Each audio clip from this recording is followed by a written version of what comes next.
Welcome to I dream. ఈ వారం మన గెస్ట్ ఫిట్నెస్కి ఎక్కువ ప్రయారిటీ ఇచ్చిన పోలీస్ ఆఫీసర్. సాధారణంగా పోలీస్ అనగానే స్టార్టింగ్లో భావించి పదిలుస్తుంటారు, తర్వాత క్రమేపీ ఉద్యోగరీత్యా లేదా వేరే రకరకాల శరీరం మారుతుంటుంది. కానీ ఈరోజు మీకు పరిచయం చేస్తున్న పోలీస్ ఆఫీసర్ స్టార్టింగ్ నుంచి ఇప్పటి వరకు అదే ఫిట్నెస్ మెయింటైన్ చేస్తున్నారు. అది ఎలా అనే విషయాన్ని అని అడుగుదాం. ఇందుకే ఆయన పేరు Kashiram, reserve inspector operations Bhupalpally. Kashiram గారు పోలీస్ డిపార్ట్మెంట్కి వచ్చి ఫస్ట్లో నక్సల్స్ ప్రభావిత ప్రాంతాల్లో పనిచేశారు. ఆ టైంలో చాలా ఎక్స్చేంజ్ ఆఫ్ ఫైర్ జరిగాయి. అన్నిటికన్నా ఇంపార్టెంట్ ఆయన సర్వీస్లో పూవర్తిలో జరిగిన హెలికాప్టర్ మీద మావోయిస్టుల దాడిలో ఏం జరిగింది, అక్కడ ఆర్ఐ దుర్గాప్రసాద్ డెడ్ బాడీని తీసుకురావడానికి ఎంత కష్టపడ్డారు, అసలు దుర్గాప్రసాద్ గారు హెలికాప్టర్ ఎక్కకుండా కిందన ఎందుకు ఉండిపోయిన అతన్ని నక్సల్స్ ఏ విధంగా చిత్రహింసలు పెట్టి చంపారో కాశీరామ్ గారు ఇక్కడ తెలుసుకుందాం. సార్ నమస్తే. నమస్తే. మేము చూస్తుంటే ఓ మంచి ఫిట్నెస్ మ్యాన్, జిమ్ ట్రైనర్లా కనిపిస్తుంటారు. యూనిఫామ్ వేసుకొని చక్కగా. అప్పుడే ఫస్ట్లో 2009లో ఎలాగున్నారు, 2026 కూడా అలాగే ఉంటున్నారంటే మీ ఫిట్నెస్కి ఎక్కువ ప్రయారిటీ. పోలీసు అందరూ అలాగే అవ్వాలనుకుంటారు, కానీ కొన్ని ఉద్యోగ రీత్యా లేదా ఎక్కువగా టైంకి భోజనం లేకపోవడం, వేరే కారణాలతో వాళ్ళకి స్టమక్లు వస్తుంటాయి. కానీ మీకు రాకుండా చక్కగా రోజు జిమ్కి ఎక్కువ ప్రయారిటీ ఇవ్వడంతో అది వస్తుంది. పువ్వర్తికి ఒకసారి వెళ్దాం ఉంటాం. పువ్వర్తిలో ఆ రోజు ఏం జరిగింది? దుర్గాప్రసాద్ గారు హెలికాప్టర్ ఎందుకు ఎక్కలేకపోయారు? దుర్గాప్రసాద్ హెలికాప్టర్ గారు మిస్ అయిన తర్వాత వాళ్ళు ఏ విధంగా ఆయన చిత్రహింసలు పట్టి చంపారు? ఆయన డెడ్ బాడీ తీసుకురావడానికి వాళ్ళు ఎటువంటి ఛాలెంజ్ విసిరారు? ఆ డెడ్ బాడీ ఎలా బయటకు వచ్చింది? మీ బ్యాచ్మెంట్ కాబట్టి ఏం జరిగింది? ఆ విషయం చెప్పే ముందు కాశీరామ్ గారు పోలీస్ డిపార్ట్మెంట్కి రావడానికి కారణం ఏంటి? ఫ్యామిలీ బ్యాక్గ్రౌండ్ చెప్పండి. మీ ఐ డ్రీమ్కి మీ టీంకి నమస్కారం సార్. మన నేటివ్ వచ్చేసి గూడూరు సార్, మహబూబాబాద్ డిస్టిక్లో ఉంటుంది. 2009లో రిక్రూట్ అయినా. 2009 రిక్రూట్ అయినాక రిక్రూట్మెంట్ కాకముందు ఏం చేసేవారు? కాకముందు ఇక నేను ఉస్మానియా ఉద్యమంలో ఉన్నాను సార్. అమ్మా నాన్న ఏం చేసేవారు? అమ్మ నాన్న వ్యవసాయం చేస్తారు, agriculture family, complete agriculture family. మేము మొత్తం 5గురు, 2 అక్కలు 2 తమ్ముళ్ళు, నేను ఒక 5గురు మొత్తం. డాడీ ఏం చేసేవారు? డాడీ వ్యవసాయం చేస్తాడు, ఇప్పుడు కూడా వ్యవసాయం చేస్తాడు. మదర్ కూడా వ్యవసాయం చేస్తుంది. ఇక మా విలేజ్ అంతా వ్యవసాయం, కొంత కూలీ పని చేసుకుంటుంటారు. అంటే చాలా చిన్న విలేజ్, మా 30 హౌజెస్ ఉంటుంది. దాంట్లో ఇప్పుడు మోస్ట్ ఆఫ్ ద సగం ఫ్యామిలీస్ హైదరాబాద్లోనే వర్క్ చేస్తుంటారు. ఇప్పుడు చదువు కూడా పెద్దగా లేని ఊరు అది యాక్చువల్లీ. ఏంటంటే అప్పుడు ఫారెస్ట్ ఏజెన్సీ ఏరియా, మా షెడ్యూల్డ్ ఏరియా. అక్కడ నుంచి దూరం వెళ్ళాలి, 5 km వెళ్ళాలి, మండల హెడ్ క్వార్టర్ వెళ్ళాలంటే. అక్కడనే స్కూల్స్ ఉండేది. మా పక్క విలేజ్ నా ప్రైమరీ స్కూల్ ఎడ్యుకేషన్ వచ్చింది. 1 to 5th ఏపూర్ అని ఉంటుంది. ఆ 1 to 5th తర్వాత 6th to 10th, 6th 7th వచ్చేసి చంద్రగూడలో ఒక స్కూల్ ఉంది, ఆ స్కూల్లో చదువుకున్నా. 8th to 10th Gudur high స్కూల్లో చదువుకున్నా. Intermediate Mahabubabad, degree Narsampet government degree college చదువుకున్నా. ఇంటర్మీడియట్ ఏమో మహబూబాద్లో విజ్ఞాన భారతి కాలేజ్ అని ఇప్పుడు లేదనుకుంటా అది, ఆ కాలేజ్ చదువుకున్నా. తక్కెళ్ళపల్లి రవీంద్రరావు గారి ఇప్పుడు ఎమ్మెల్సీగా ఉన్నారు, వారి కాలేజ్ అది. తర్వాత ఉస్మానియాలో కేఈలో ఏమో ఎంకామ్ చేసిన. ఉస్మానియాలో పోయి కాంపిటేటివ్ ఇక్కడ లేదని మళ్ళీ అక్కడికి వెళ్ళి చదువుకున్న. ఆ టైంలో యాజిటేషన్లో కూడా ఉన్నాను. అంటే మీ కుటుంబం ఎంతమంది అన్నారు? 5గురా? 5గురు. 5గులో మీరే చదువుకుని అందరూ కూడా చదువుకున్నారా? నేను ఒక్కనే చదువు. ఎందుకు? అప్పుడు ఒకరు చదువుకోవాలంటే ఒకరు త్యాగం చేయాల్సి ఉండే. అప్పుడు కామన్గానే అంత అవేర్నెస్ కూడా లేదు వాస్తవం. అంటే మీరు చదువుకోవడానికి ఎవరు త్యాగం చేస్తారు మీ కుటుంబంలో? ఈ 2 అక్కలు కూడా చదువుకోలేదు. అంటే ఊర్లలో ఎవరు చదువుకోరు దాదాపు. ఈ మా విలేజ్లో ఎట్లుండే అంటే ఎక్కువ మంది జీతాలకు వెళ్ళిపోయేది అన్నట్టు. జీతాలు మీన్ చిన్న పిల్లల్ని సిటీలలో పని కోసం తీసుకుపోయేది. అప్పుడు నేను కూడా వాళ్ళని చూసి నేను ఇన్స్పైర్ అయినా, నేను కూడా వెళ్ళిపోదామని. ఆ time 8th class 9th class టైంలో వెళ్ళిపోయిన వాళ్ళంతా సిటీలో ఉండి వస్తున్నారు, ఇక నేను కూడా వెళ్ళిపోదామనే కాన్సెప్ట్లో ఉండే. మిమ్మల్ని చదివించడానికి మీ అమ్మగారు మీ నాన్నగారు అంత కష్టపడ్డారు? ఆడ మనం చదివించడం మీన్ ఇప్పుడు అయితే పని చేసుకోవడం లేదంటే చదువుకోవడం ఉంటుంది. ఆడ భూములు కూడా అందరికి ఉండవు, ల్యాండ్ కూడా చాలా తక్కువ ల్యాండ్స్ ఉంటుంది. మిగతా వాళ్ళందరూ కూడా కూలి పనికి వెళ్తుంటారు, రోజువారి కూలికి. ఆ తర్వాత పోడు భూములు ఉండబట్టే ఈ ఏరియాలో కొద్దిగా ల్యాండ్స్ ఉన్నాయి అందరికీ. కొత్తగూడెం మండలం, బయారం కానీ గూడూరు మండలం, ఈ బెల్ట్ అంతా చూస్తే లెఫ్ట్ ఐడియాలజీ ఉంటుంది అప్పట్లో. ఈ ఏరియాలు అన్నీ కూడా వాళ్ళకు పట్టా భూములు పెద్దగా ఉండవు.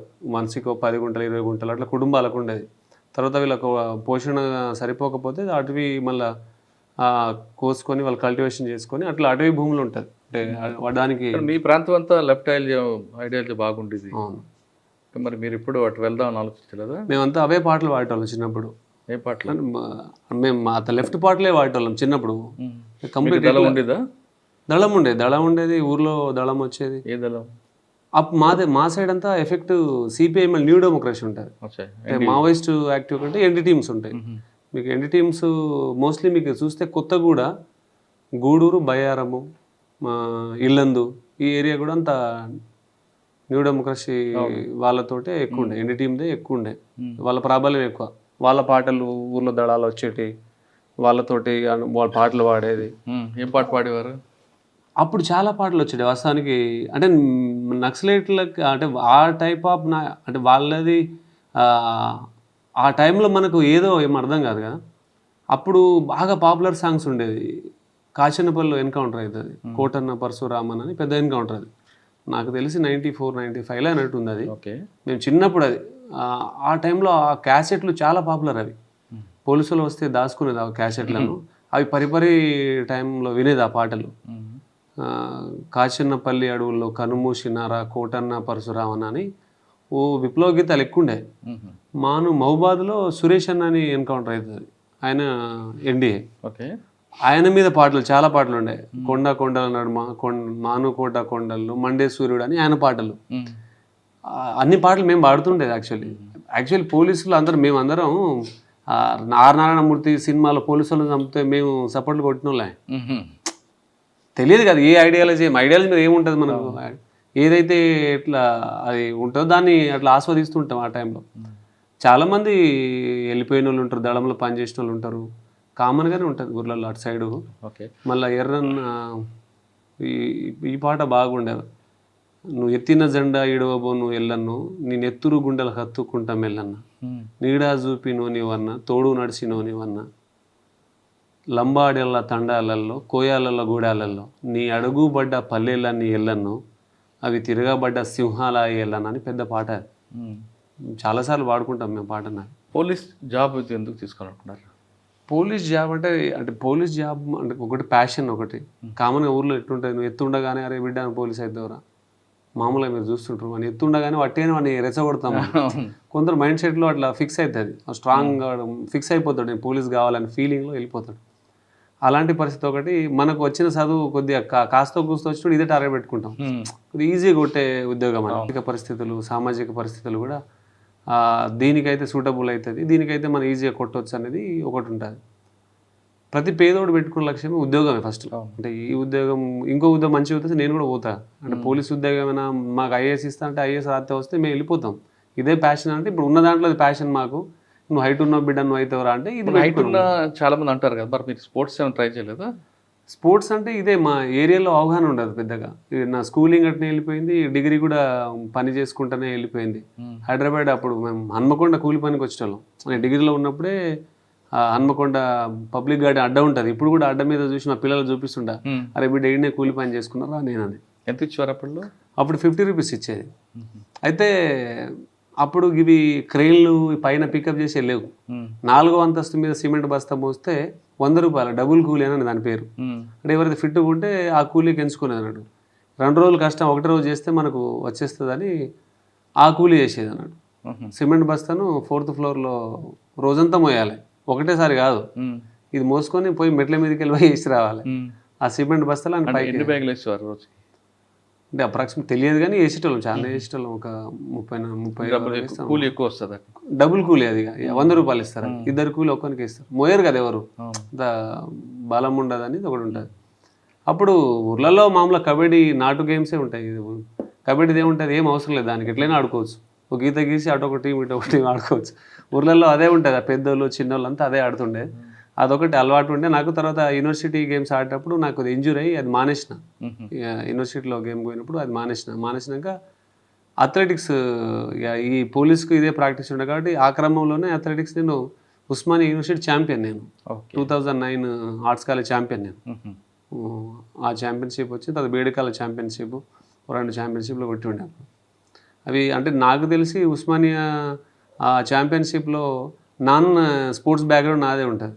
అంటే ఆయన స్పోర్ట్స్ బ్యాక్గ్రౌండ్ వాళ్ళు కొడతారు, అది నాన్ స్పోర్ట్స్ బ్యాక్గ్రౌండ్ నేనే కొట్టిన. అది అంటే 2009లో మీరు అప్లై చేశారు, 2009లో సెలెక్ట్ అయ్యారు. 2009 sir law and order civils రాలేదా మీకు? సివిల్ రాలే, నాకు అది మిస్ అయింది. ఇక ఇది వచ్చింది.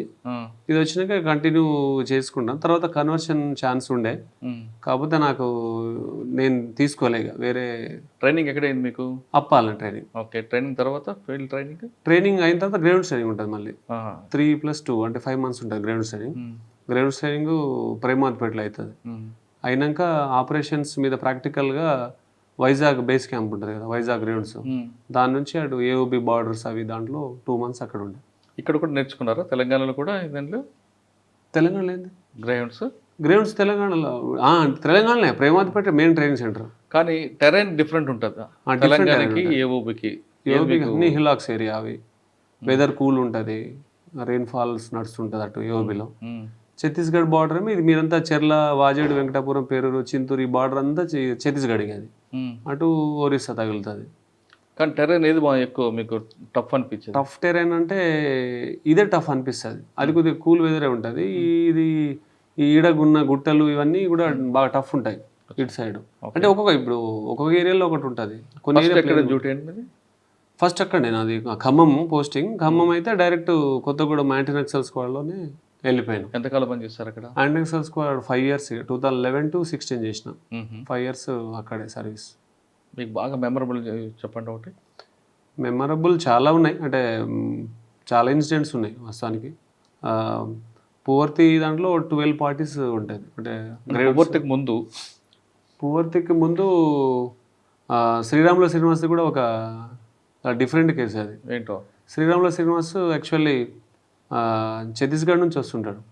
వస్తుంటే ఇన్ఫర్మేషన్ ఉంటుంది లోకల్ పోలీసులకు, వాళ్ళకి ఇన్ఫర్మేషన్ ఉంటుంది. వాళ్ళు వచ్చేది ట్రాలీలో, అప్పి లాంటి ట్రాలీ ఉంటుంది కదా, ఆ ట్రాలీలో వస్తుండే వాళ్ళ టీమ్ తోటి వస్తున్నాడు.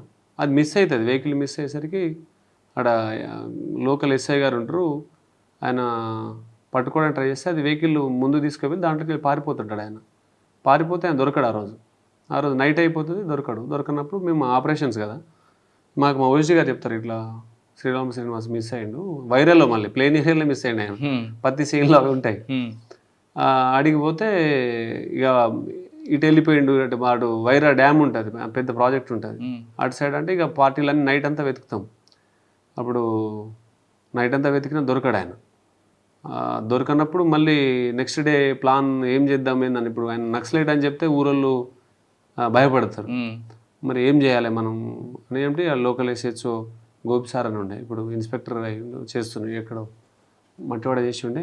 అయితే సారు అక్కడ ఉన్న local officers SP Ranganath sir ఉండే. అప్పుడు అంతా ప్లాన్ చేసేసి వీళ్ళు ఏం చేసినామంటే, శ్రీరామ శ్రీనివాస్ కూడా తెలుసుంటుంది నాతో, ఆయన చాలా రోజులు ఉండే. శ్రీరామ శ్రీనివాస్ నేను 1 వారం రోజులు గడిచి మాట్లాడుకుంటాం, ఎందుకంటే మా ఓఎస్డీ యాప్స్లోనే ఉండే, తను మా రూమ్లోనే ఉండేదన్నట్టు.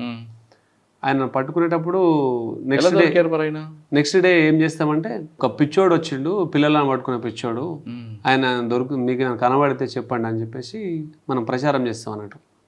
అది ఆయనకు తెలియదు. భార్య కూడా ఉంటుంది, వాళ్ళ భార్య కూడా ఉంటుంది, వాళ్ళ భార్య దొరుకుతుంది, ఈయన పారిపోతాడు.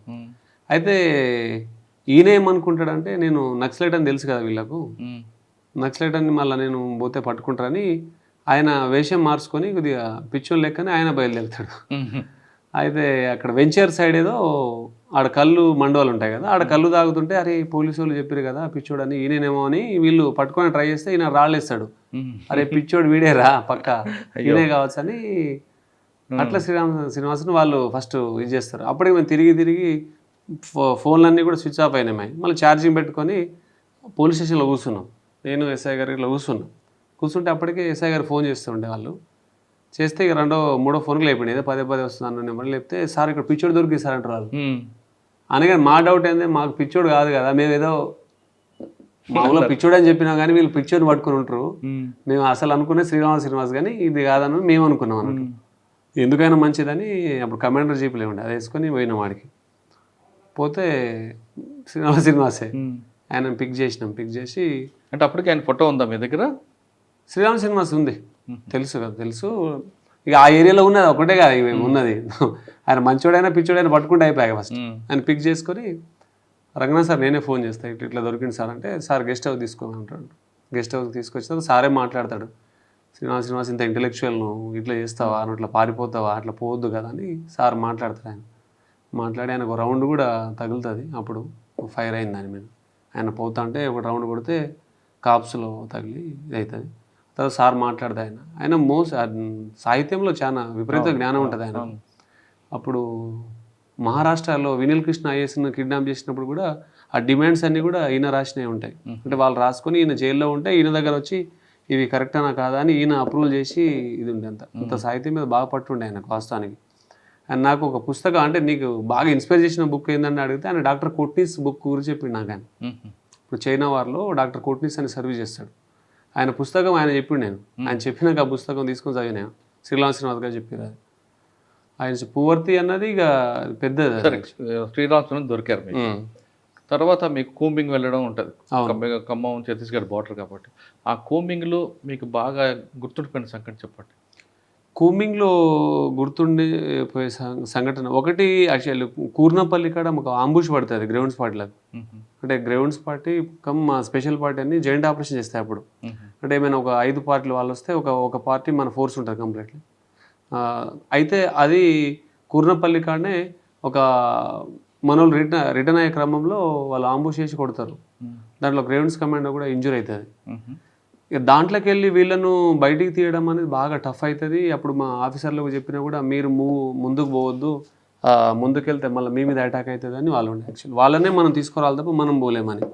ఇప్పుడు మేమందరం ఇటు అక్కడ నుంచి ఒక 3 km దూరంలో ఉంటాం. ఆడ మొత్తం ఇక విపరీతమైన సౌండ్స్ వస్తుంటాయి. వీళ్ళు ఫైర్ చేస్తుంటారు, వాళ్ళు ఫైర్ చేస్తుంటారు. చాలా పెద్ద డ్యామేజ్ అయింది అనుకున్నాం మేము, మా వాళ్ళకైంది. కానీ ఒక గ్రౌండ్స్ కమాండోకే బుల్లెట్ దిగుతుంది దాంట్లో కూర్నపల్లి ఇన్సిడెంట్లో.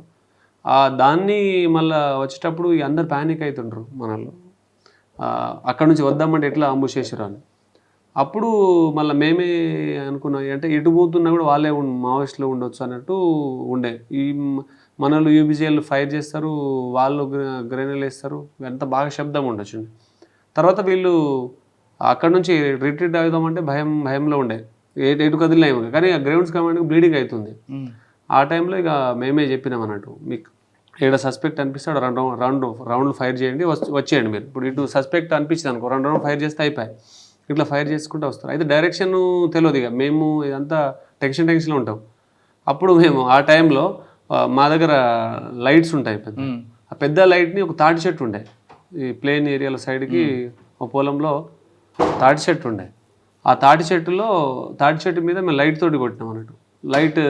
లైట్ దాని మీద ఇది చేస్తే ఆ లైట్ను చూసుకుని డైరెక్షన్లో వస్తారు అని అట్లా సేవ్ చేసినాం. అది పెద్ద అంబుషే అది. దాంట్లోకి వెళ్ళి పార్టీలను టాక్టికల్గా ఇది చేసినాం. సరే, పువర్తి సంఘటన ఎలా జరిగింది? పువర్తి ఇన్సిడెంట్ వచ్చేసి ఎందుకు వెళ్ళారు ఆ ఏరియాకండి? పువర్తి అంటే ఇన్పుట్ ఉండే పెద్ద బేస్ క్యాంపులు నడుస్తున్నాయి ఆడ అని చెప్పేసి ఇన్పుట్ అన్నట్టు. ఇన్పుట్లో total 10 grounds parties, 2 special parties, total 12 parties. పెద్ద ఆపరేషన్ అది. ఇక్కడ నడుచుకుంటూ వెళ్ళారు. ఈ నుంచి నడుచుకుంటారు అంటే అప్పుడు డ్రాపింగ్ కొద్దిగా లోపలికి వెళ్ళి 5-6 కిలోమీటర్లు వెళ్ళిన తర్వాత డ్రాప్ చేసేది. కొద్దిగా సేఫ్ ఏరియా అన్నంత వరకు పోయేది అన్నట్టు. దానికి పువర్తి వెళ్ళడానికి ఎన్ని రోజులు పట్టిందండి? పూర్తి వెళ్ళడానికి 2 నైట్స్ పడుతుంది. డేలో మూమెంట్స్ అంతా చేయకపోతుంది, నైట్ ఎక్కువ చేస్తుండే. నైట్ మూమెంట్స్ ఎక్కువ ఉండే, డేలో రెస్ట్ తీసుకుంది ఉండే. డేలో ఏంటంటే మన మూమెంట్ ఎక్స్పోజ్ అవుతుందని నైట్ మూమెంట్స్ ఎక్కువ ఉండే యాక్చువల్లీ. అయితే అది ఫస్ట్ నైట్ నడిచినాక మళ్ళీ రెస్ట్ తీసుకొని నెక్స్ట్ నైట్ మార్నింగ్, అంటే అది April 14th actually dropping. April 14th night అంతా నడుస్తారు. 15th రెస్ట్, 15th నైట్ అంతా నడుస్తారు. 16th మార్నింగ్ ఎన్కౌంటర్ అవుతుంది అది కేకేడబ్ల్యూ. మీరు వెళ్ళేసరికి పువర్తి ఎలాగుందండి? కొండపల్లి పువర్తి కూడా అసలు అవి మనం చూస్తే షాక్ అవుతాం. ఆ టైంలో మొత్తం బేస్ క్యాంపులే అవి. మొత్తం ఎక్కడైతే ఆడ మొత్తం మావోయిస్ట్ బేస్ క్యాంపులు ఉంటాయి. మోర్చాలు పెట్టుకొని సెక్యూరిటీ వాళ్ళు పెట్టుకున్న మోర్చాలు అన్నీ ఒక్కొక్క 4 acres 3 acresలలో పెద్ద పెద్ద మోర్చాలతోటి రౌండ్ సర్కిల్లో పెట్టుకుని ఉంటారు వాళ్ళు. ఏడపోతే ఆడ విప్లవ సాహిత్యాలు దొరకడం, మనకు వాళ్ళు వాడిన మెటీరియల్స్ దొరకడం, అవన్నీ విపరీతంగా ఉండే. అయినాక ఒక సైడ్ ఏమో 7 parties ఆపరేషన్, ఒక సైడ్ ఏమో 5 parties operation. 2 places operation plan చేస్తారు. ఐదర్ ఇది లేదంటే షిఫ్ట్ అయితే వేరే కాడ షిఫ్ట్ అవుతారని చెప్పేసి ఇంకో 5 parties కాడ వేరే కాడ పెడతారు. అంటే పువర్తికి ఒకవైపు చెర్ల నుంచి వెళ్ళొచ్చు, చెర్ల నుంచే మనం మీరు వెళ్ళారా? చెర్ల నుంచి వెళ్ళేది. చెర్ల టు పూసుగుప్ప. పూసుకుప్ప నుంచి వెళ్తాం. పూసుగుప్ప నుంచే అచ్చా. పూసుగుప్ప నుంచి వెళ్ళేది. ఆడ 5 పార్టీస్ ఒక ప్లేస్లో, 7 పార్టీస్ ఒక కాడ. Operation 14th 15th 16th morning encounter అవుతుంది. 16th మార్నింగ్ ఎన్కౌంటర్ 9 బాడీస్ పడతాయి. పెద్ద ఎన్కౌంటర్ అది. ఆ టైంలో పట్టిందండి. ఎక్స్చేంజ్ ఫైర్ ఎన్కౌంటరా? అది ఎక్స్చేంజ్ ఆఫ్ ఫైర్. దాంట్లో టైమింగ్ ఎక్స్చేంజ్ ఆఫ్ ఫైర్ ఏదైనా కూడా మీకు mostly 10 minutes, 5 minutes, 2 minutes, 1 minute అయిపోతుంది కొన్ని ఒక్కొక్కటి. అంటే చేజింగ్ ఇవన్నీ చాలా టైం పడుతుంది. చేజింగ్ లేనిది తక్కువ టైంలోనే అయిపోతుంది. అది కొద్దిగా ఆపరేషన్ బట్టి దాంట్లో కొందరు ఎస్కేప్ కూడా అయ్యారు. దాంట్లో ట్రాక్టర్ మీద వెళ్ళిపోవడం మరి దూరం నుంచి అట్లా అయిపోయింది. అది కొంత 9 బాడీస్ పడి ఉండే దాంట్లో. మార్నింగ్ 16th మార్నింగ్ ఆపరేషన్ అవుతుంది. అది 16th మార్నింగ్ అయిన తర్వాత మాకు అందరికీ చాపర్ పికప్ ఉంటుంది రిటర్న్లో యాక్చువల్లీ. కానీ చాపర్ పికప్ మళ్ళీ ఇంతమందికి చేయలేము, మళ్ళీ ఎన్కౌంటర్ అయిందని చెప్పేసి కొన్ని పార్టీలు బై వాక్ వచ్చేయమంటారు. సో కింద ఉన్న 7 పార్టీస్, అంటే మాది వేరే ప్లేస్లో ఉన్న 7 పార్టీస్ మేము బై వాక్ స్టార్ట్ చేసినాం. 16th ఆఫ్టర్నూన్ స్టార్ట్ చేసినాం రిటర్న్ జర్నీ. అంటే మోస్ట్లీ అయితే చెర్ల నుంచి 40-45 km వస్తుంది. ఎందుకంటే మనం బై వాక్ పోయేటప్పుడు చాలా జిగ్జాగ్లో పోతాం కదా, రూట్లో కరెక్ట్ పోం కదా. అక్కడ నుంచి 16th ఆఫ్టర్నూన్ బయలుదేరుతాం. ఎన్కౌంటర్ అయిన కాడేమో 5 పార్టీస్ ఉంటాయి. అవి చాపర్ ద్వారా పికప్ 16th ఒక 3 పార్టీస్ ఏమో అవుతుంది. అంటే నాకు తెలియదు. 5 పార్టీస్లో మోస్ట్లీ 3 or 2 షిఫ్ట్ అవుతాయి. ఫస్ట్ తీసుకొస్తారు, డెడ్ బాడీస్ వచ్చేస్తే అవి వచ్చేస్తుంది. డెడ్ బాడీస్ వాళ్ళవా? వాళ్ళే 9 బాడీస్. 17th కూడా సేమ్ ప్లేసు మైనస్ మనది అన్నట్టు. సేమ్ ప్లేస్లో చాపర్ ల్యాండ్ కావడం, అక్కడ ఉన్న లోకల్ పర్సన్స్ కూడా చాలామంది చాపర్ చూడడానికి వచ్చేస్తారు. దాంట్లోనే మావిస్టులు వచ్చేస్తారు. మళ్ళీ మావిస్టులు వచ్చేసి ఇక వీళ్ళతోటి వాళ్ళంతా కలిసిపోతారు. కలిసిపోయినాక కామన్గా ఏంటంటే వాళ్ళు శత్రు సైన్యం ఏదైతే తక్కువ అవుతుందో అప్పుడు అటాక్ చేయడం స్టార్ట్ చేస్తారు. వాళ్ళు లాస్ట్ ఒకటే పార్టీ ఉంటుంది. అది ఒక పార్టీ ఉన్నప్పుడు మళ్ళీ పికప్కి మళ్ళీ పోతుంది. ఫస్ట్ పార్టీ ఆ రోజు 2 పార్టీలు అనుకుంటా, నెక్స్ట్ డే 2, 3 ఉండే. దాంట్లో 2 షిఫ్ట్లో తిరిగినాక లాస్ట్ షిఫ్ట్కు పోయినప్పుడు వీళ్ళని పికప్ చేయడానికి పోయినప్పుడు 25 మెంబర్సే ఉండే. వాళ్ళు 25 మెంబర్స్లో 20 మెంబర్స్ ఎక్కినాక ఫైరింగ్ స్టార్ట్ చేస్తారు వాళ్ళు. ఇక మా 25 మెంబర్స్ ఉంటే వాళ్ళకి ప్రాబ్లం అవుతుంది కదా, మళ్ళీ వీళ్ళందరూ మళ్ళీ అటాక్ చేస్తారని మొత్తం చాపర్ ఎక్కినాక 5 మెంబర్స్ ఉన్నప్పుడే అటాక్ చేస్తారు వాళ్ళు. 5 మెంబర్స్ అటాక్ చేసినప్పుడు ఈ మనం తీసుకునే చాపర్లన్నీ కూడా సిఆర్పిఎఫ్ వాళ్ళే ఉంటాయి. మన చాపర్ లేవు. వాళ్ళ నుంచి మనం తీసుకుంటాం. వాళ్ళు పైలట్లు మన మాట విన్నారు. వన్స్ ఫైరింగ్ ఇట్లా అయితే వాళ్ళు వచ్చేయమని అంటారు. వాళ్ళు ఎట్లున్నా వచ్చేయమంటారు. ఎందుకంటే దానికి మళ్ళీ ఫ్యూయల్ ట్యాంకు వాటి తగిలి బ్లాస్ట్ అయిపోతుందని వాళ్ళు లేపేస్తాడు. ఆయన పైలట్ లేపేస్తాడు. వచ్చినాక వీళ్ళు 5 మెంబర్స్ ఉండిపోతారు. ఇక దాంట్లో 4 ఆఫీసర్లు, ఒక మెన్ ఉంటాడు, ఒక కమాండర్ ఉంటాడు. ఆ నుంచి వాళ్ళు చేజింగ్ ఈ చాపర్ ముందు ఆపుతారు. ఆ డైరెక్షన్లో ఒక 1/2 km 1 km వాళ్ళు పరిగెడతారు. పరిగెత్తినాక ఈయన అప్పటికి లోపల ఉన్న కూడా వీళ్ళు రిక్వెస్ట్ చేస్తారు పైలట్కి, ఎక్కడొక్కడ ల్యాండ్ చేయి, మళ్ళీ నువ్వు చేస్తే వాళ్ళు వచ్చి మళ్ళీ ఎక్కుతారని మనల్ని రిక్వెస్ట్ చేస్తారు. కానీ ఆయన విన్నాడు. వినకుండా డైరెక్ట్ భద్రాచలం భద్రాచలం నుంచే పోతుంది అన్నట్టు చాప. భద్రాచలంకి వచ్చేస్తుంది. ఇక వీళ్ళు 5 మెంబర్ మిస్. ఇక 5 మెంబర్స్ మిస్. ఈ 5 మెంబర్స్ వాళ్ళు చేంజ్ చేసుడు, వీళ్ళు వచ్చుడు, చేంజ్ చేసుడు. ఇక బాడీ డిహైడ్రేషన్ అయిపోయి 4 ప్రసాద్ సార్కేమో ఇక బాడీ డిహైడ్రేషన్ అయిపోయి ఆయన ఆగిపోతాడు. ఇక ఆయన దగ్గర ఉన్న రౌండ్లు అయిపోతుంది. ఈ 4 ఉంజుపల్లికేమో వచ్చేస్తారు. వీళ్ళు ఆ రోజు నైట్ అంతా రన్ చేస్తారు.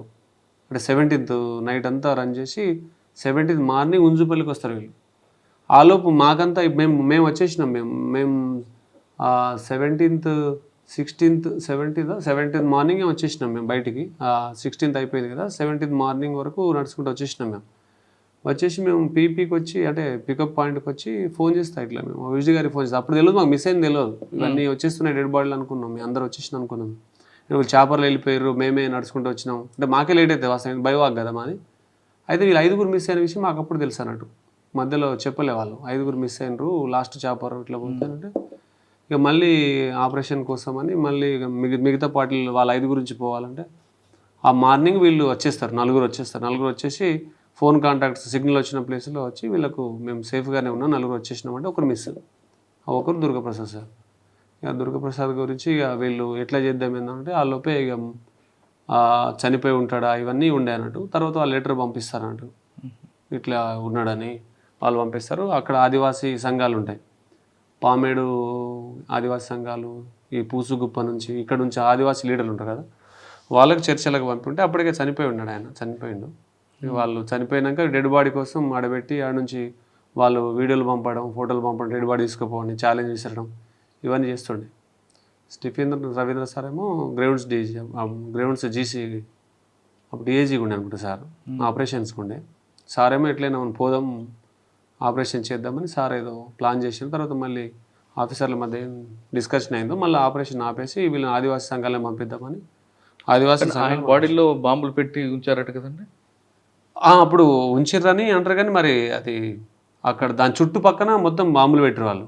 అంటే వీళ్ళు ఎలా వస్తారు ఈ బాడీని పికప్ చేసుకుంటారు అని చెప్పేసి వాళ్ళు పెట్టారు అన్నట్టు.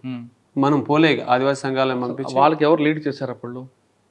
ఇదంతా అంటే ఆ ఏరియానా, ఆ ఏరియా హిడ్మాదే, అది పూర్తి అంటే హిడ్మా ప్రాపర్, అది కంప్లీట్ హిడ్మాదే. ఆ ముందు హిడ్మాది పెద్ద అన్ని పిసిసి ప్రెసిడెంట్ మహేంద్ర కర్మ, శుక్లా ఇన్సిడెంట్ కూడా పెద్ద పెద్ద ఇన్సిడెంట్లు ఉంటాయి కదా. పెద్ద అంటే వాళ్ళు ఫెరోషియస్, వాళ్ళకి ఎంత లౌక్యం తెలియదు, ఐడియాలజీ మీద అవగాహన ఉండదు. కానీ ఇక్కడ నుంచి పోయిన వాళ్ళకి ఐడియాలజీ మీద నూరి పోసేసరికి వాళ్ళు పోతూనే ఉంటారు. అంటే బాడీని తర్వాత ఎలా తీసుకొచ్చారు? బాడీని వాళ్ళ ఆదివాసీ సంఘాలు తీసుకొచ్చినాయి. వాళ్ళతో చర్చలు జరిపి ఇట్లా అంటే వాళ్ళు కూడా అనుకుంటారు కదా దీన్ని ఇక ఇన్ని రోజులు ఆపితే మనం బాగోదు, ఇది మనం కూడా నెగిటివ్ అయిపోతాం పబ్లిక్లో అని. అప్పటికే వాళ్ళు నెగిటివ్ అయిపోతుండే, ఎందుకంటే శవం మీద ఇంత రాజకీయాలు చేస్తారు అనేది అయిపోతుండే. వీళ్ళు కొద్దిగా పోయిన సంఘాలు కూడా కన్విన్స్ చేసినాయి వాళ్ళకి, ఇట్లా వద్దు మనం మరి అవుతాము, వాళ్ళు కూడా విపరీతం ఆపరేషన్లు స్టార్ట్ చేస్తారు అని చెప్తే ఇచ్చేసారు, డెడ్ బాడీ ఇచ్చిర్రు వాళ్ళు. కానీ త్రీ డేసే పట్టింది అది బాడీ. అక్కడ మీకు మర్చిపోలేరు అది మర్చిపోయే ఇన్సిడెంట్, అది చాలా పెద్ద ఇన్సిడెంట్ అది. యాక్చువల్లీ హెలికాప్టర్ మీద అటాక్ అది అంటే మొత్తం హాలీవుడ్ మూవీ లెక్క నడిచింది అది, ఆ ఇన్సిడెంట్ ఆ టైంలో.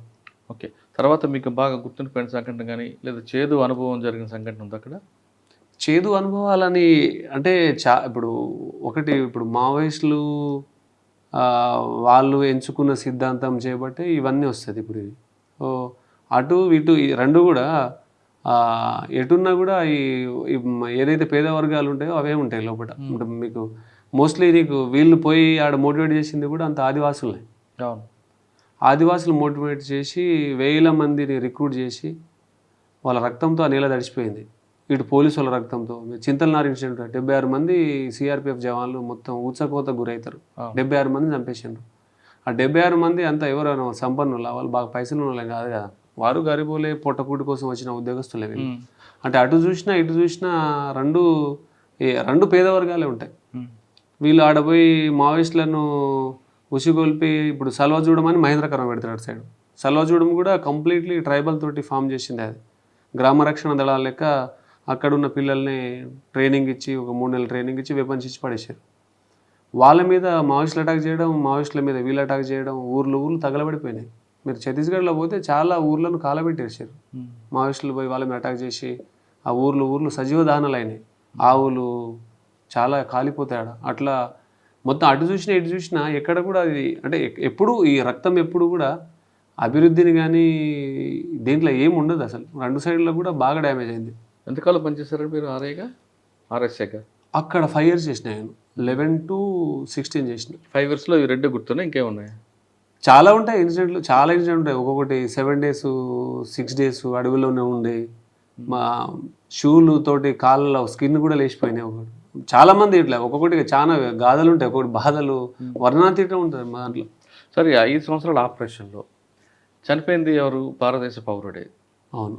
చంపింది ఎవరు? భారతదేశ పౌరులే. మనందరూ ఒక అన్నదమ్ములు లాంటి వాళ్ళమే. ఈ విషయం ఎప్పుడైనా గుర్తుకొచ్చిందో బాధపడ్డారా? చాలాసార్లు బాధపడ్డా. మనం ఇప్పుడు యాక్చువల్లీ మనం ఇన్స్పైర్ అయ్యేటప్పుడు కూడా ఎట్లా ఇన్స్పైర్ అవుతాం? ఒకటి మనం పోలీస్ తుపాకీ చూస్తాం, మేము మా కాడ 2 తుపాకులు చూసినాం మేము. రెండు తుపాకులు ఇన్స్పైర్ చేసినాయి మాకు. అంటే అది తెలియదు కదా యవ్వనంలో. ఈ 2 ఇన్స్పైర్ చేసినాం మనం. ఏది రాంగో ఏదో రైట్ కూడా తెలియదు మనకు చాలామంది. అంటే మనలాంటి వాళ్ళు కూడా చాలామంది ఆ అడవి బాట పట్టి చాలామంది చనిపోయిన వాళ్ళు ఉన్నారు. ఇది అంతర్యుద్ధం ఇది. అంటే ఇప్పుడు పాకిస్తాన్తో యుద్ధం అంటే వేరే దేశంతో కొట్లాడిన గౌరవం ఉంటుంది, ఇది ఉంటుంది. కానీ ఇది మన బిడ్డలను మనం చంపుకోవడం, వాళ్ళు మన మీద దాడి చేయడము, ఇది ఒకటే ఇంట్లో అన్నదమ్ములు కొట్టుకుంటే ఆ ఇల్లు ఎంత ఆగమైపోతుందో సేమ్ ఇదే ఇన్సిడెంట్ ఇది. అందుకని మొన్న వీళ్ళు మావోయిస్టులు లొంగిపోయిన మావోయిస్టులు కూడా అదే నేను అడిగినట్టు. అంటే ఎప్పుడైనా మీకు అట్లా అనిపించిందా? మీరు పోయి మోటివేట్ చేసింది కూడా ఏదో బిజినెస్ మ్యాన్ కొడుకులను, పెట్టుబడిదారు కొడుకులను, క్యాపిటలిస్ట్ కొడుకులను, లేకుంటే ఫార్మా కంపెనీ పెద్ద పెద్ద ఇంజనీరింగ్ కాలేజ్ కొడుకులో నక్సలైట్లు ఏం దింపలేగా వీళ్ళు. దింపిందంతా ఎవరిని? అణగారిన వర్గాలు, బీద వర్గాలే కదా. పొట్టకూటి కోసం బతుకుతున్న వర్గాలను మోటివేట్ చేసి అంటే వాళ్ళలోని చైతన్యం తేవాలనేది వాళ్ళ ప్రధాన ఉద్దేశం కదా. డబ్బున్నోడి కుటుంబంలో కాదు, బడుగు బలహీన వర్గాలకి, అణగారిన వర్గాలకి, పీడిత వర్గాలకే మేము వాళ్ళ చైతన్యం తేవాలి అనేది కదా వాళ్ళ చైతన్యం తేవాలని చెప్పేసి వాళ్ళే ఇప్పుడు ఆగమైపోయారు మొత్తం. ఇప్పుడు దీనికి ఇప్పుడు పెద్ద క్వశ్చన్ అది వాళ్ళకు. ఇప్పుడు వాళ్ళే వర్గాలుగా చీలిపోయి దాంట్లో అసలు మేము చేసిన ఉద్యమానికి ఏం లేదు, దీనికి చివరి వరకు ఏ ఫలితం లేకుండా అని వాళ్ళే అనిశ్చిత స్థితిలో ఉన్నారు. వాళ్ళు డైలమాలో ఉన్నారు. అసలు ఇది మేము దీంట్లో విజేతలమా పరాజితులమా, మేము అసలు లేకుంటే బాధితులమా, లేకుంటే మేము వేరేటోళ్ళను రాంగ్ రూట్లో తీసుకుపోయిన నిందితులమా అనే ఒక డిఫరెంట్ ఆలోచనలో వాళ్ళే డైలమాలో పడిపోయారు. సార్ 5 సంవత్సరాల తర్వాత ఎక్కడికి వచ్చారండి? 5 సంవత్సరాల తర్వాత మళ్ళీ నేను వరంగల్కి వచ్చిన. వరంగల్కి వచ్చి ట్రైనింగ్ వింగ్లో చేసిన. ఒక 7-8 ఇయర్స్ ట్రైనింగ్ వింగ్లోనే చేసిన కంప్లీట్లీ. ట్రైనింగ్ వింగ్లో సిటీసీలో ఒక 1 ఇయర్ చేసిన. పీటీసీలో సుమారు ఒక 2018 to 25 చేసిన. 8 ఇయర్స్ చేసిన ఆడ. చాలా బ్యాచ్లకు ట్రైనింగ్ ఇచ్చినాం. మోర్ దెన్ 10,000 మెంబర్స్కి ట్రైనింగ్ ఇచ్చినాం. 10,000 మెంబర్స్ శిష్యులు ఉంటారు మన స్టేట్లో, స్టూడెంట్స్ మనకు. అంటే కానిస్టేబుల్ నుంచి మొదలుకుంటే ఎస్ఐల వరకు చాలామంది స్టూడెంట్స్. కాశీరామ్ గారికి కాకి కన్నా ఖద్దర్ అంటే ఇష్టం అంటారు ఎందుకు? ఈ ఖద్దర్ అంటే ఫస్ట్ నుంచి సోషల్ సర్వీసెస్ ఉన్నది మాకు. ఒకరు మారిన చాలని చెప్పేసి ఒక చారిటీ పెట్టి ఉండే మేము ముందే. 2007లో మేము మా ఫ్రెండ్స్ కలిసి మా ఊర్లో స్టార్ట్ చేసినాం అది. అంటే దీనికి ఏంటంటే అంటే డబ్బు కంటే కూడా సోషల్ అవేర్నెస్ క్రియేట్ చేయాలి వీళ్ళకు. అంటే చేపలు పట్టి ఇవ్వడం కాదు, చేపను ఎట్లా పట్టుకోవాలని నేర్పిద్దామని. మా ఊర్లలో అంటే మా సైడ్లో మహబూబాద్ ఏరియాలో కానీ చూస్తే భ్రూణ హత్యలు ఎక్కువ ఉంటాయి. మీరు చూసే ఉంటారు. ఎక్కువ మంది ఆడబిడ్డలను కడుపులను చంపేసుకోవడాలు, బాల్య వివాహాలు ఎక్కువ, చదివిపియ్యరు. చదివిన పిల్లలు అంటే వాళ్ళకి అవేర్నెస్ లేక ఇట్లా పోతారని దాని మీద ఆ కాన్సెప్ట్లో ఒక్కరు మారిన చాలు. అంటే 100 మంది 1000 మంది చెప్పినా ఏ ఒక్కరు మారిన చాలు అని చెప్పే కాన్సెప్ట్తో పెట్టినాం అది. అది పెట్టి చాలా సంవత్సరాలు గూడాలలో పల్లెలలో రాత్రిపూట చాలా ప్రోగ్రామ్స్ అటెండ్ అయినాం. మన ఫ్రెండ్స్ తోటి వీళ్ళతోటి అందరితో అటెండ్ అయినాం. అట్లా చారిటీ చేసుకుంటా, కొంతమంది క్రౌడ్ ఫండింగ్ చేసుకుంటా కూడా చేసినాం. రీసెంట్గా ఒక అమ్మాయి మ్యారేజ్ కూడా అయింది, స్రవంతి అనే అమ్మాయి. ఆమెకు 2015లో మెడిసిన్ సీట్ వస్తే ఆ టైంలో ఒక పేపర్లో పడుతుంది. ఆమె పేపర్లలో ఈనాడు పేపర్లో ఏమో రాస్తారు, సరస్వతి పుత్రికకు లక్ష్మీ కటాక్షం అని. ఆ అమ్మాయికి అప్పుడు క్రౌడ్ ఫండింగ్ చేసి ఆమెకు మెడిసిన్ అయింది. మన మెడిసిన్ అయ్యి పీజీ కూడా అయింది. ఆ పెళ్ళికి మొన్ననే నేను మా వైఫ్ అంత కుటుంబ సమేతంగా అటెండ్ అయి వచ్చినాం. ఆమెకి చెప్పిన అప్పుడు, నీకు ఇప్పుడు ఇట్లా హెల్ప్ చేస్తున్నావురా, నువ్వు రేపు డాక్టర్ అయినాక నువ్వు ఓపీ ఫ్రీగా చూడాలని. మొన్న మళ్ళీ గుర్తు చేసింది, అన్న అన్ని ఓపీ ఫ్రీ చూస్తా అన్న అని చెప్తుండే. అట్లా చాలా మంది చేసినాంలే. కొంతమంది క్రీడాకారులకు ఖద్దరు వేయాలని ఎందుకు అంటే ఖద్దరు వేయాలని పరిస్థితులను బట్టి. ఖద్దరు అంటే మీకు ఇప్పుడు సామాజిక ఆర్థిక స్వేచ్ఛ లేని స్వేచ్ఛే కాదంట నేను. అంటే ఆర్థికంగా సామాజికంగా స్వేచ్ఛ దొరకనప్పుడు ఆ స్వేచ్ఛే కాదు. డబ్బులు ఉన్నోళ్ళు ఏ హాస్పిటల్కైనా వెళ్ళవచ్చు, డబ్బు లేనివాడికి హాస్పిటల్ లేదు. పోతే ప్రభుత్వ దవాఖానలో పోవాలి, లేకుంటే ప్రాణం ఇచ్చేయాలి. అంటే డబ్బులు లేక వైద్యం అందక సచ్చిన శవాలు ఎన్నో ఉంటాయి నేల మీద, మీరు ఎన్నో చూసి ఉంటారు. పైసలు లేక చదువు అందక నిరక్షరాస్యులైన ఎంతోమంది మేధావులు ఉంటారు. అంటే ఐఏఎస్ అయ్యే బిడ్డ కూడా కూలి పని చేస్తుంటాడు, చాలామంది ఉంటారు. ఊర్లోనే పాటలు పాడే లతా మంగేష్కర్లు, కనుమరుగ లతా మంగేష్కర్లు ఎంతోమంది ఉంటారు. ఆ పాట అక్కడే పరిమితమైంది. బట్టలో మాణిక్యాలు చాలా ఉంటాయి, చాలా ఉంటారు. నీకు ఎంతమంది కోహ్లీ లేరు ఛత్తీస్గఢ్లో, ఎంతమంది సచిన్ టెండూల్కర్ లేరు, ఎంత ఏఆర్ రెహమాన్ లేరు, ఎంత చిరంజీవి రామ్ చరణ్ లేరు. ఆడ ఎవరు వాళ్ళకే దారి చూపించే వ్యక్తులు కావాలి, దారి చూపించే వ్యక్తి కావాలి. అది ఇది ఏంటంటే గ్రాడ్యువల్ చేంజ్ అంటే చాలా తరాలు పోతాయి. మా ముత్తాత గత్తర్లో చచ్చిపోయాడు. మా ముత్తాత గత్తర్ మీద అప్పట్లో కరోనా ఇట్లను ఆ టైంలో ప్లేగు కలర్ వ్యాధి వచ్చింది. మా ముత్తాత జబ్బు అంటారు, పెద్ద జబ్బు. దాంట్లో మా తాత మా ముత్తమ్మ ఇద్దరు చనిపోయారు దాంట్లో. అంటే ఆయనకు మళ్ళా ఆ వ్యాధి ఇంటికి వచ్చేస్తుందని ఆయన అడవిలో పెడితే ఆమె కోసం వంట గిట్ల చేయడానికి ఈమె పోతే ఇద్దరు అక్కడే చనిపోతారు.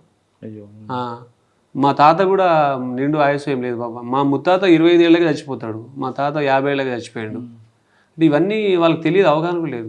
మాకే వైద్యం మీద అవగాహన లేదు. అంటే పేదరికం. మనం రాజకీయాలకు వెళ్తే కానీ చైతన్యం తేలేవా? అంటే political power is ultimate power కదా. ఇక దానికి మించిన పవర్ ఏమైనా ఉందా? అన్నిని నిర్ధారించేది, పీల్చే గాలిని, తినే తిండిని, కట్టుకునే బట్టను నిర్ణయించేది అదే. దాన్ని మించిన కానీ రాజకీయంగా వెళ్ళాలంటే ఆర్థికంగా మనం సామాజికంగా గట్టి బలం ఉండాలి కదా. ఇప్పుడు అదే కదా, అదే చేంజ్ చేయాలి కదా నేను, అదే చేంజ్ కావాలని. అంటే ఇప్పుడు ప్రతి ఒక్కటి మనం మార్పు కోరుకుంటాం కానీ మార్పుకు మనం ప్రయత్నం చేయం. ప్రయత్నం చేయడంలో తప్పేం లేదు కదా. కానీ ఓటుకి డబ్బుల కోసం అమ్ముకునే వ్యక్తులు ఉన్న కాలంలో మరి ఏ విధంగా మీరు ముందుకెళ్తారు మరి? అంటే నేను అంటే దాని మీద ఇంకా పూర్తి అంటే మన ప్లాన్స్ మనకు ఉంటాయి.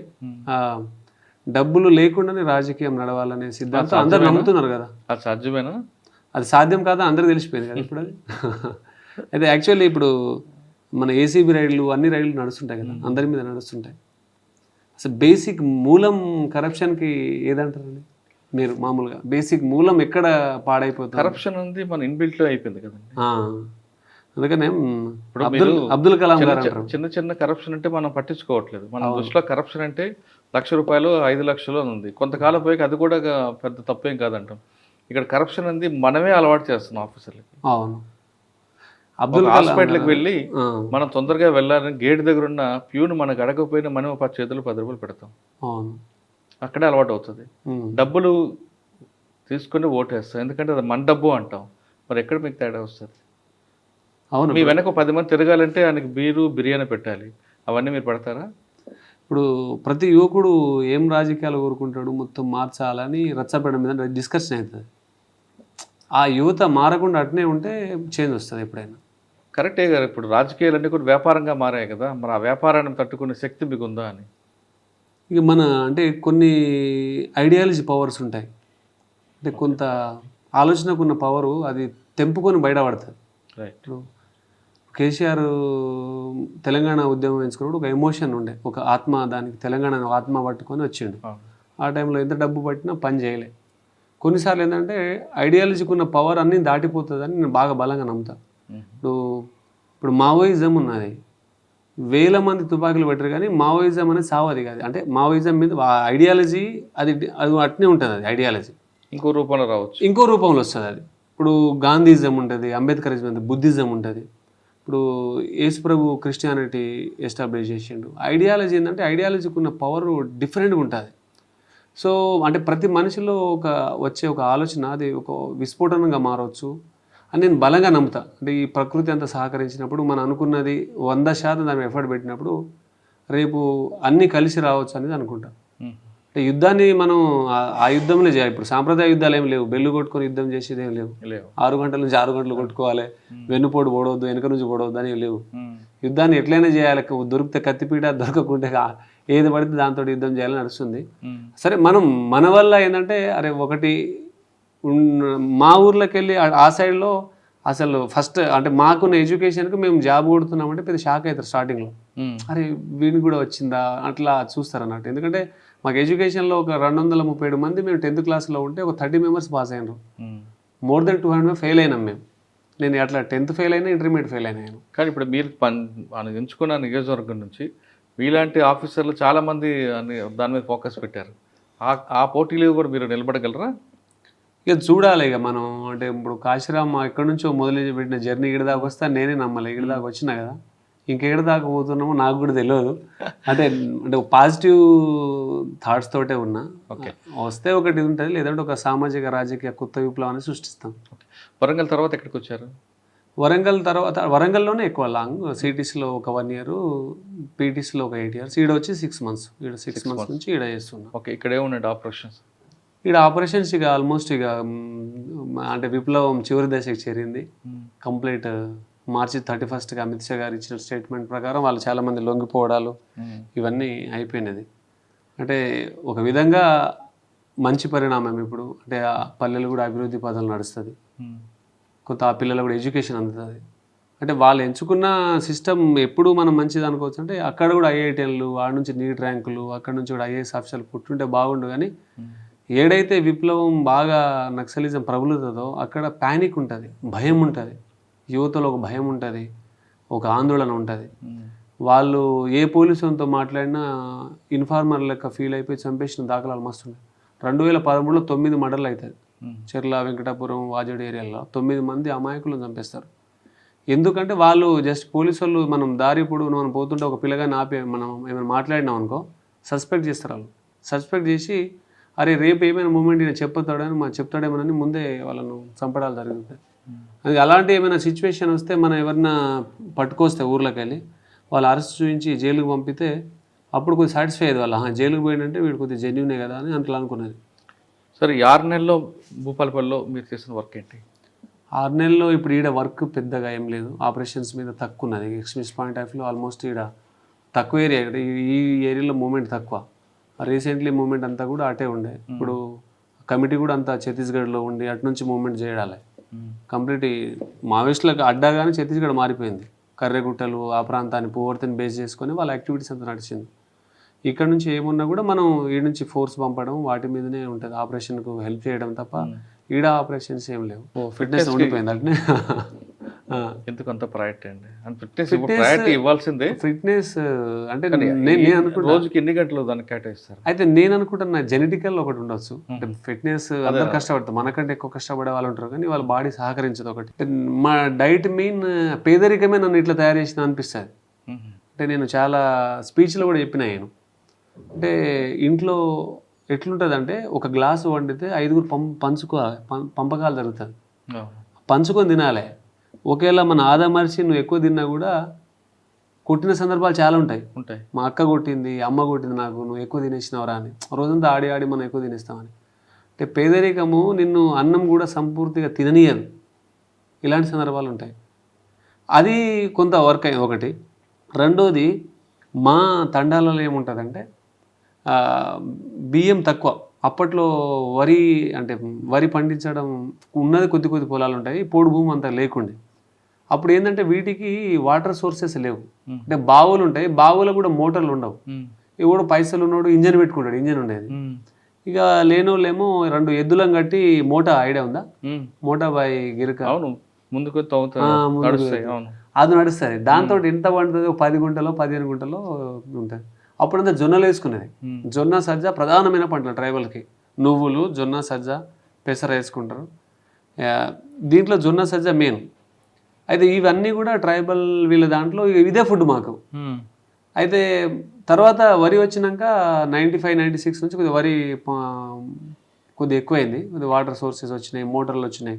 ఐటీడీ నుంచి మోటార్లు పెట్టడం, అవి పెట్టిన తర్వాత ఇవి మార్నింగ్ ఆఫ్టర్నూన్ లంచ్ చేస్తే నైట్ అంతా మళ్ళీ జొన్న రొట్టెలే. ప్రతి ట్రైబల్ ఇంట్లో జొన్న రొట్టె ఉంటుంది. ఇప్పుడు మా ఇంట్లో కూడా అదే, అన్నం కన్నా జొన్న రొట్టె మంచిది. ఇప్పుడు కూడా మా అదే. కానీ మాకు తెలిసిన తర్వాత ఇదే మంచిది అని తెలిసింది. మేమేమో తెలవక తిండి లేక తిప్పల పడి అవే తిన్నాం. తర్వాత తెలిసింది అంటే ఇదే మంచిదని తెలిసింది. అది ఎక్కువైందంటే కొన్ని ఇయర్స్ టుగెదర్ అదే తిండి తిన్నాం కదా, ఎక్కువ రోజులు అవే తిన్నాం కాబట్టి జీన్స్లో ఫ్యాట్ రాకపోయి ఉండొచ్చు. అదే డైట్ని మేము ఇప్పుడు కూడా కంటిన్యూ చేయడం, వర్కౌట్ చేసుకోవడం.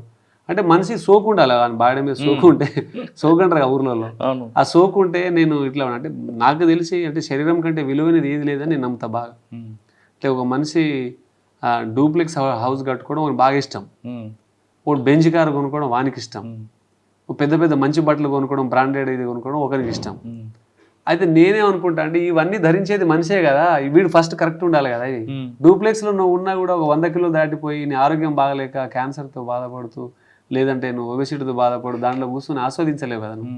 అంటే ఫస్ట్ నీలో నువ్వు ఉంటావు, నీ సోల్, నీ హార్ట్, నువ్వు ఉండేది నీలో. కాబట్టి నీ బాడీని పర్ఫెక్ట్గా ఉంచుకుంటే నీకు పర్ఫెక్ట్ ఆలోచన వస్తుంది, సొసైటీ కూడా ఎక్కువ యూజ్ఫుల్ అవుతావు, ఈ ఫిట్నెస్ కూడా ఎక్కువ అవుతుంది అని. అందుకని దానికి ఎక్కువ చెప్తుంటాను. గోరెటెం కన్నా పాట ఒకటి ఉంటుంది, నేను చాలా సినిమాలు ఆ పాట కూడా చెప్తుంటాను నేను. ఏం పాట?